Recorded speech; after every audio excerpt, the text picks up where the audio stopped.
சென்னை தியாகராய நகர் ரங்கநாதன் தெருவில் உள்ள ஒரு துணிக்கடையில் தீ விபத்து ஏற்பட்டிருக்கிறது. தீயணைப்பு துறையினர் தீயை அணைத்து வருகின்றனர். இதுகுறித்த கூடுதல் விவரங்களை தருகிறார் செய்தியாளர் கிருஷ்ணா. ரங்கநாதன் தெரு என்பது ரொம்ப குறுகலான தெரு. அங்க இருக்கக்கூடிய கடைகள் எல்லாமே ரொம்ப நெருக்கமாக இருக்கும். இப்ப இந்த தீ மற்ற கடைகளுக்கும் பரவாமல் இருக்க என்ன நடவடிக்கை எடுக்கப்பட்டிருக்கு?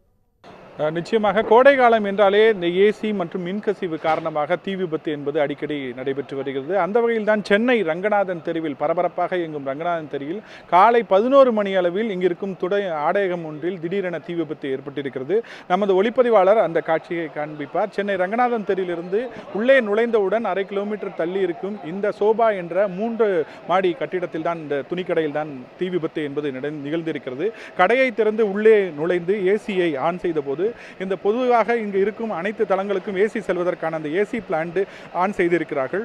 அவ்வாறு ஏசி ஆன் செய்த போது வெப்பம் தாங்காமல் அதில் திடீரென தீ விபத்து ஏற்பட்டிருக்கிறது. குறிப்பாக 2வது தளத்தில் தான் அந்த ஏசி பிளான்ட் என்பது இருந்திருக்கிற காரணத்தினால் தீ மளமளவென பரவி முற்றிலுமாக அந்த 2வது தளத்தில் உள்ள அனைத்து பொருட்களும் முற்றிலுமாக சேதமாயிருக்கின்றன. அடுத்தடுத்த கட்டமாக கீழேயும் அதே நேரத்தில் மேலேயும் தீ விபத்து என்பது ஏற்பட்டிருக்கிறது. உடனடியாக தீயணைப்பு துறையினருக்கு தகவல் தெரிவிக்கப்பட்டு சம்பவ இடத்திற்கு வந்து 1 மணி நேரத்திற்கு மேலாக போராடி வருகிறார்கள். குறிப்பாக தேனாம்பேட்டை, தியாகராயர் உள்ளிட்ட பல்வேறு பகுதிகளில் இருந்து 5க்கும் மேற்பட்ட தீயணைப்பு வீரர்கள் தற்போது களத்தில் இறங்கி முற்றிலுமாக அந்த தீயை அணைக்கும் பணியில் தீவிரமாக ஈடுபட்டு வருகின்றனர்.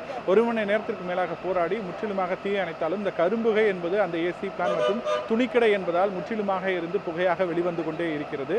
இவற்றை முற்றிலுமாக அணைக்கும் பணியில் கூடுதலாக வாகனங்கள் வரவழைக்கப்பட்டு தற்போது இந்த பகுதியில் இருந்து அந்த தீயணைக்கும் பணி என்பது தீயணைப்பு வீரர்கள் மேற்கொண்டு வருகிறார்கள். ரங்கநாதன் தெரு என்பது மிகவும் நெருக்கமான பகுதி என்கிற காரணத்தினால் இந்த பகுதியில் இருக்கும் மற்ற கடைகளும் உடனடியாக மூடப்பட்டு அதில் இருக்கும் வாடிக்கையாளர்கள் அனைவருமே இந்த பகுதியிலிருந்து அகற்றப்பட்டிருக்கிறார்கள். முற்றிலுமாக இந்த தெரு முழுவதும் தீயணைப்பு துறையினரும் காவல்துறை கட்டுப்பாட்டிற்கும் கொண்டு வரப்பட்டு வேறு யாருக்கும் பாதிப்பு ஏற்படாமல் தடுக்கும் வகையில் தற்போது போலீசார் தீவிரமாக ஈடுபட்டு வருகிறார்கள். அந்த காட்சிகளை நீங்களே பார்த்து கொண்டிருப்பீர்கள். முற்றிலுமாக ஒரு 10க்கும் மேற்பட்ட வாகனம் தற்போது வரவழைக்கப்பட்டிருக்கிறதாகவும் அதே நேரத்தில் ஸ்கைலைனர் உள்ளிட்ட ராட்சச இயந்திரங்களை கொண்டு வந்து 3 மாடி அளவில் முற்றிலுமாக தீயணைப்பு வீரர்கள் உள்ளே சென்று வேறு ஏதேனும் மாற்றிக் கொண்டுள்ளார்களா என்பது குறித்து ஆய்வு செய்வதற்கும் தற்போது வாகனம் என்பது வந்திருக்கிறது. தண்ணீர் போதாத கரைக்கு மெட்ரோ வாட்டரில் இருந்து 3 லாரிகளிலிருந்து வாகனங்கள் கொண்டு வரப்பட்டு அந்த லாரிகளில் இருந்து தண்ணீர் என்பது பீச்சி அடிக்கப்படுகிறது. இன்னும் 1/2 மணி நேரத்திற்கு மேலாக தண்ணீர் பீச்சி அடித்தால்தான் முற்றிலுமாக இந்த தீ விபத்து என்பது அணையும் என்று தெரிய வந்திருக்கிறது. அப்பொழுதுதான் அருகில் இருக்கும் மற்ற கடைகளிலும் பரவாமல் தடுக்க முடியும் என்ற அடிப்படையில் தீயணைப்பு துறை அதிகாரிகள் தீவிரமாக செயல்பட்டு வருகின்றனர். விவரங்களுக்கு நன்றி கிருஷ்ணா. உடனுக்குடன் செய்திகளை தெரிந்து கொள்ள சன் நியூஸ் பெல் ஐகானை கிளிக் பண்ணுங்க.